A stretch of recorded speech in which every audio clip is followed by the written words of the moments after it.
cette matinée du 11 avril 2022, le Centre des impôts des moyennes entreprises CIM du Zou et des collines grouille de monde. C'est la date butoir pour les contribuables relevant de ce CIM de s'acquitter de leurs obligations. Qui pour déclarer et verser les TVA, l'ITS, VPS, qui pour déclarer les impôts sur revenus.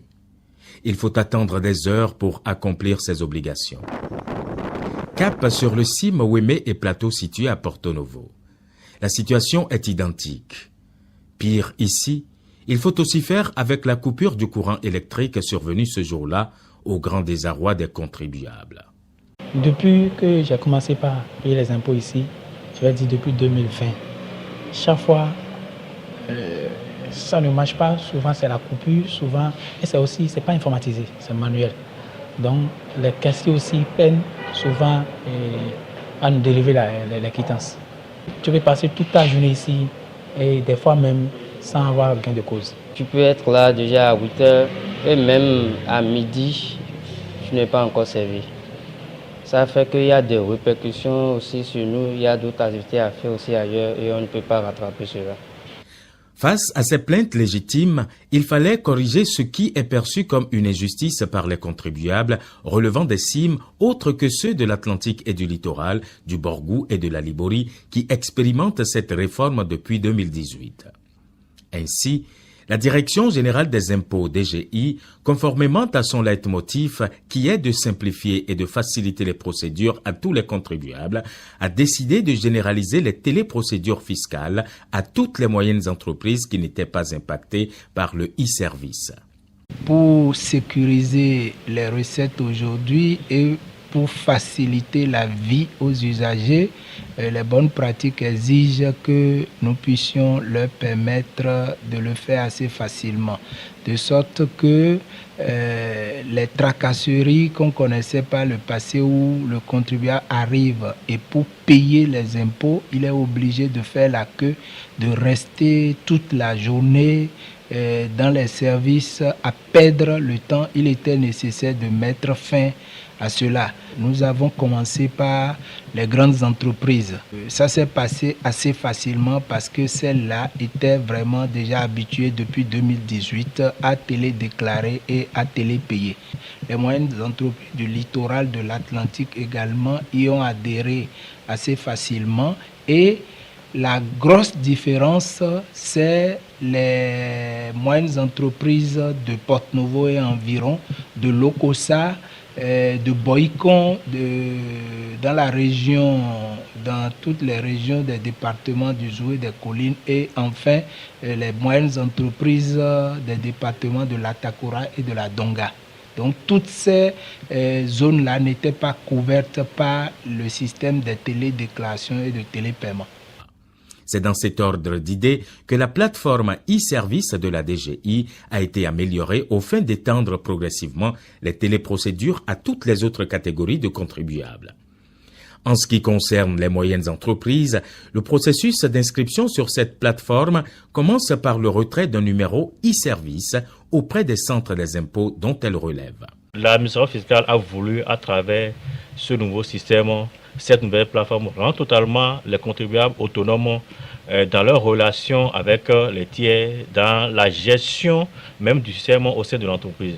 Celui qui est désigné comme administrateur a la possibilité à faire soit les déclarations, à faire les paiements, à faire les deux à la fois. Désormais, pour choisir la banque que vous allez utiliser pour faire votre télédéclaration, vous n'avez plus besoin de vous porter vers l'administration fiscale, mais il suffira juste de renseigner dans le module d'administration les informations concernant la banque que vous avez choisie pour faire votre télépaiement et le tour est joué. L'administration des impôts s'est attelée à former massivement d'abord les cadres en interne pour leur permettre de prendre véritablement à main le système et être en mesure de pouvoir aider les contribuables.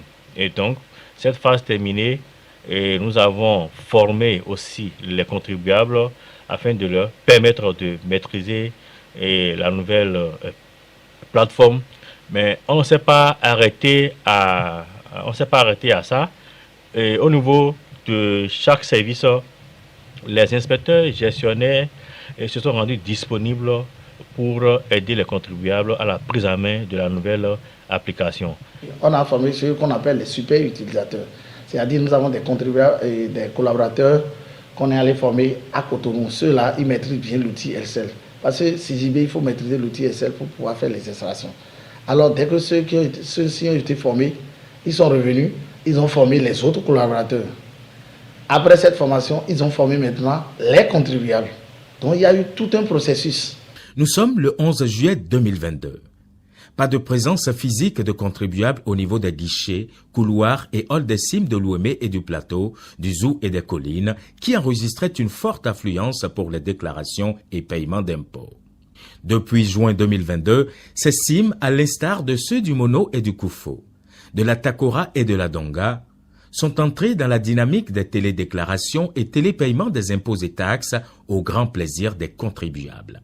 Depuis 2 mois, au niveau du centre des impôts de l'Ouémé Plateau, nous avions connu une modification, c'est-à-dire nous sommes aujourd'hui à l'ère des numériques, il n'y a plus de déplacement physique à effectuer.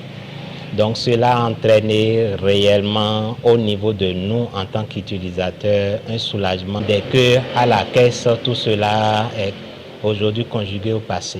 Même à une heure, simplement tu vas sur ta plateforme et tu peux effectuer les opérations.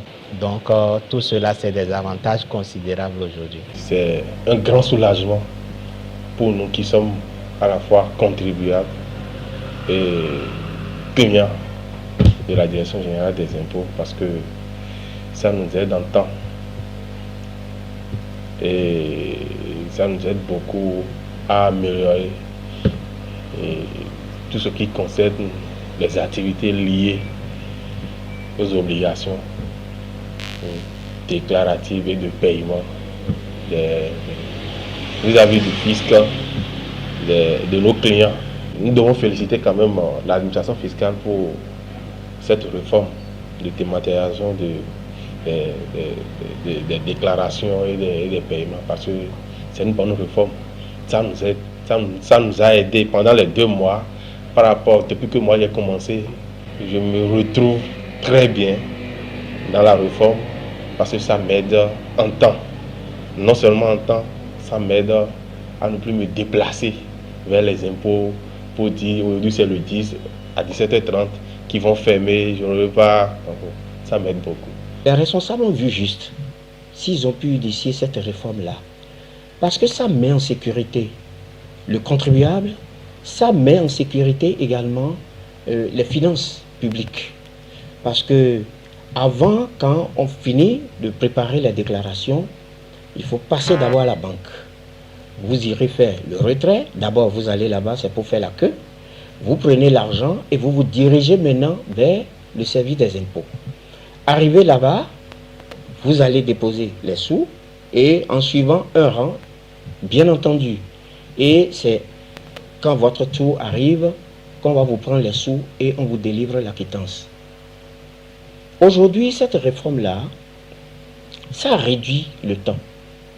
Il y a un gain de temps qui s'opère là et nous apprécions beaucoup cette réforme-là. Les contribuables ne sont pas les seuls à se réjouir de cette réforme et de sa généralisation. Les agents des CIM s'en réjouissent aussi. Mieux, ils assistent et accompagnent aujourd'hui les contribuables pour leur premier pas sur la plateforme. Vous serez venu à une pointe que vous allez voir, la maison est remplie de monde. Mais là, au moins, il n'y a plus ces files d'attente là pour faire les déclarations.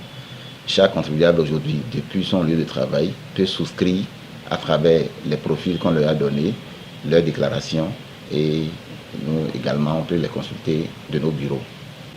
Il n'y a plus de rang de notre côté. On ne traîne plus les papiers également, donc il y a un peu de risque de perte de déclaration, par exemple. Et de l'autre côté, il y a une meilleure maîtrise également de ceux qui ont déclaré, de ce qui est déclaré également, et du contrôle à la fin. Par le passé, on terminait très tard. Aujourd'hui, on termine tôt. Il n'y a plus de contribuables à recevoir. La situation antérieure était que pour relancer les contribuables, c'était très difficile parce que manuellement, faire le point, de savoir qui est venu déclarer, qui n'est pas venu déclarer, c'était très compliqué. Aujourd'hui, le système peut nous générer directement les défaillants, c'est-à-dire ceux qui n'ont pas fait leur déclaration. Et à la recette, ils peuvent avoir ceux qui ont déclaré et qui n'ont pas payé. Donc tous ceux-là sont relancés au vu de régulariser leur situation. Ce que nous faisons aujourd'hui, c'est que les contribuables ne viennent plus ici, ou du moins ceux qui viennent, c'est ceux qui n'arrivent pas à faire eux-mêmes les déclarations, qui arrivent avec les ordinateurs, et les collaborateurs inspecteurs se chargent de les assister pour pouvoir atteindre leur objectif. 2 mois après la généralisation, l'adhésion des contribuables est massive. Bref, le bilan est satisfaisant. D'avril à fin juin, on a déjà plus de 6 000 adhérents et plus de 8 200 utilisateurs donc de la plateforme, et nous travaillons pour continuer. Ce faisant, sur le plan des recettes, nous améliorons donc la contribution des moyennes entreprises qui était autour de 6% en 2016 et actuellement nous avoisinons 10% comme contribution des moyennes entreprises.